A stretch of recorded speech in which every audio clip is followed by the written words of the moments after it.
Howdy, everybody. Uh, I tried doing a story time yesterday, and the upload kept failing because of the weather, and it seems to be a little bit better weather today. But I'm totally changing the topic.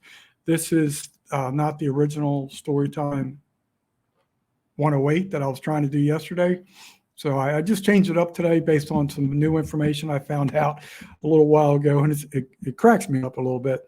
Um, Years ago, when I was in better financial shape, I would play scratch offs from time to time.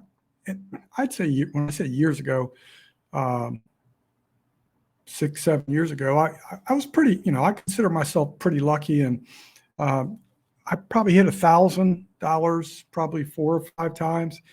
I hit 500 quite often.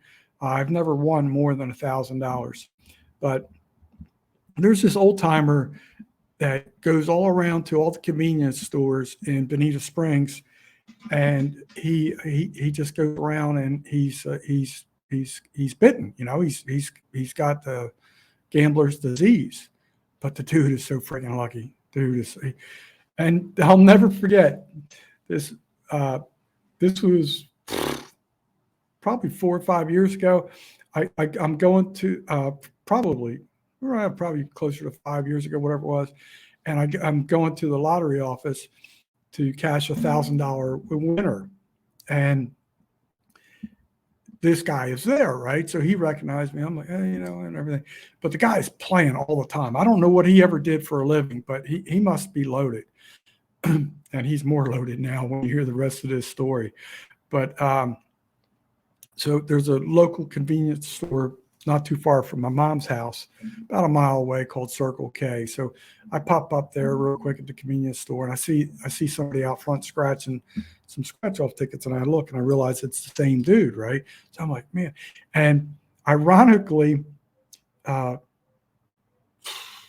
couple of years ago, I was delivering medical supplies for a company. I was like a courier type person, and I delivered oxygen to his house for his like mother-in-law or something like that.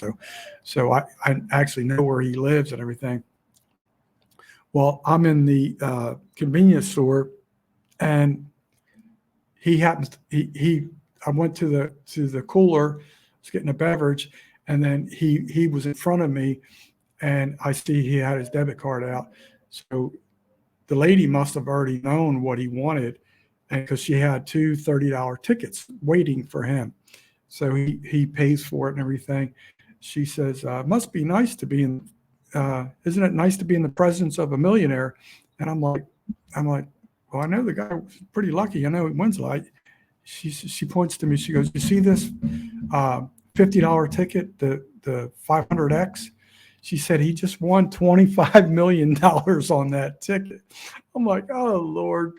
Some people got all the luck, and he's still scratching away, Yeah, he's probably in his 70s, and he's still scratching away. But dude, I don't know. I got to research this, but at his age as a senior citizen, he probably, I'm sure he took the lump sum, and I don't know what you get out of 25 million, but if he got, 13 or 14, he's probably doing okay if he doesn't scratch it away. But anyway, I just found that out. I thought I'd share that with you guys, and it's comical to me. Some people got all the luck. Here I'm trying to get fuel in my gas tank, and this dude's out just scratching away. I'm like, felt like saying, dude, can you just not scratch that one ticket and just give me the $30 so I can put fuel in my tank? I didn't say that, but I was thinking that. But anyway, poor fella. You're not poor no more. But anyway, he told me once, he said, because when we were talking at the house, he's like, shh, shh, shh. My wife doesn't like me scratching, but she probably likes him scratching now. I'm sure she found out about it. But anyway, that's the story, folks. Some people just got all the luck. I don't even know if he's Irish, but he's got the luck of the Irish. That's for damn sure. Peace out, folks. Go find you a lucky horseshoe, 4-leaf clover, anything like that, just to change your luck. Try and smile. That might work. Look at me faking it. Peace.